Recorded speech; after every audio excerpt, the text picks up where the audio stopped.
Mesdames, messieurs, l'effet balle de neige. J'aurais voulu faire une meilleure introduction, mais non.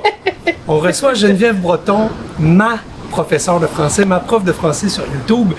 Geneviève, tu es de passage à Montréal. On a réussi à t'agripper après une conférence. Salut, bienvenue à l'effet de balle de neige. Tellement contente de vous rencontrer en vrai, c'est vraiment cool. Merci de l'invitation. Ben, ça fait plaisir. Puis Manu et moi, on trouve que tu es très importante sur le paysage numérique dans YouTube.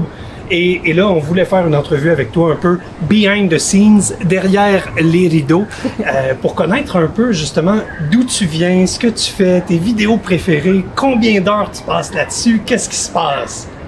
Fait que, Manu, est-ce que tu aurais une première question pour décanter tout ça? Ouais, comment c'est né? Comment ta chaîne est née? C'est quoi ton idée? Comment t'as parti ça? C'est une bonne question. J'enseignais en francisation dans la classe. J'étais animatrice pédagogique, je n'étais pas la prof attitrée. Mais bref, quand je faisais les activités avec les étudiants, ça allait bien parce que je prenais ma langue de prof. J'articulais bien, pas trop d'expressions qu'ils connaissent pas. Ils me disaient, on vous comprend dans la classe, mais quand j'arrive au dépanneur, quand j'attends l'autobus, je comprends pas ce que le monde dit. Ouais, exact. Donc, moi, j'ai cherché des ressources pour les aider. Puis je me suis rendu compte qu'il n'y avait pas grand-chose qui existait sur le français québécois informel, la façon dont on le parle au quotidien. Ouais, exact. Donc, comme les ressources n'existaient pas, ben quand la pandémie est arrivée, je me suis dit, je vais les créer, les ressources. Alors voilà, c'est venu de constatation d'un besoin et j'ai vu l'opportunité de me lancer. Puis c'est ça qui nous a motivés aussi, nous autres, à l'effet balle de neige. Il n'y avait pas de matériel québécois. On aime notre langue, on aime notre culture, mais tout ce qu'on avait, c'était du européen. Puis effectivement, si tu habites au Québec, tu as besoin d'entendre ou d'apprécier les certaines particularités de l'oral. Certainement. Puis toi, c'est ça que tu fais beaucoup de façon explicite dans tes vidéos. Tu sais. Les enfants dansent de temps en temps. De temps en temps? De temps en temps. Ça, c'est un trait que les Européens se moquent souvent de nous. De temps en temps, full nasal, très, très en avant. Parlons des vidéos. Est-ce que tu as vraiment des vidéos coup de cœur auxquelles tu penses depuis les 3 dernières années? 2 dernières années? Il y en a plein. J'ai reçu Boucard Diouf quand Oui, même. c'est J'ai fait vrai. une entrevue avec Boucard Diouf. Leur gentillesse, leur ouverture, leur capacité à rire.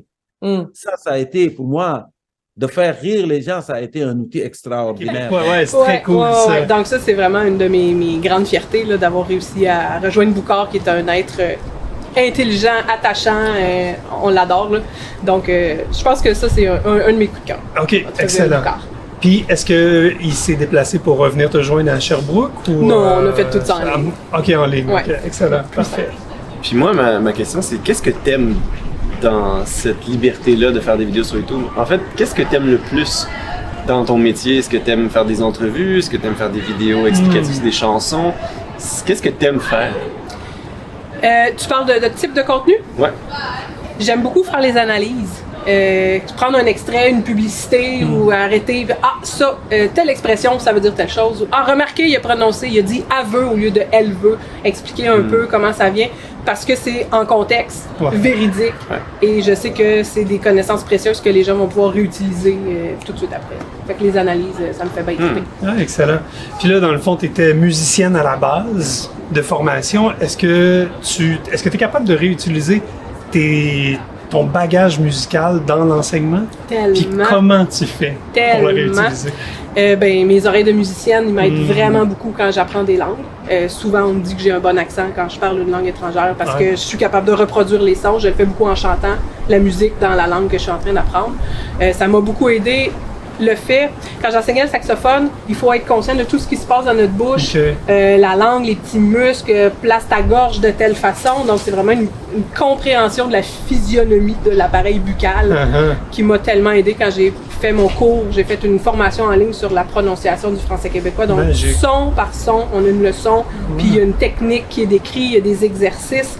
Qu'est-ce qui se passe dans ma bouche, cette conscience-là, ça a été directement applicable. C'est ça, puis moi, c'est ça que je dis, tu sais, si je suis pour parler espagnol, je vais placer ma bouche d'une façon différente, l'anglais aussi, fait qu'on a toujours cette gymnastique-là de bouche à faire. Tout à fait. Ça, c'est bon. Puis je vois sur ta chaîne des vidéos avec des Belges, avec des Québécois, des Acadiens. ça, cette musicalité-là, tu la recherches un peu partout. T'aimes ça, présenter la francophonie mondiale? Oh oui, oh oui. Je suis une amoureuse des accents. Puis c'est un des mandats que je me suis donné avec la chaîne de donner la visibilité, pas juste aux Français québécois. Je voulais un peu redonner les lettres de noblesse aux Français québécois. Il faut. On entend toujours qu'il est donc moins bon et moins légitime que le français européen. Tout à fait. Mais on n'est pas les seuls francophones au pays. Il y a les Acadiens, puis il y a tous les francophones à l'ouest aussi. Donc, donner cette tribune-là, cette visibilité-là aux francophones hors Québec aussi, c'est quelque chose qui me tient. Oui, tout à fait, parce qu'on ne va pas shamer les francophones de l'Amérique du Nord parce qu'ils sont franco-ontariens, parce qu'ils sont manitobains francophones, vice-versa. C'est important de valoriser cette langue-là et cette culture-là. Moi, un côté un peu technique, combien de temps tu passes par vidéo, puis est-ce que c'est une folie comme moi? Moi, je suis devenu fou. Je vois des vidéos à toute heure du jour, et même mes collègues appellent ma maladie la capsulite. Alors, je fais toujours des capsules, je pense toujours à des capsules. Toi, comment ça se déroule pour ta capsulite à toi? Comment tu la vis? Sur YouTube, hein, la vidéo YouTube. Oui, vidéo YouTube. Oui. Je pense être atteinte aussi de capsulite aiguë.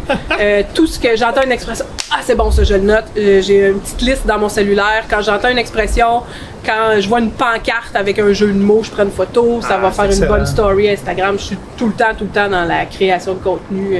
Vraiment. Et voilà, c'est ça. Ça devient comme un réflexe. Exactement.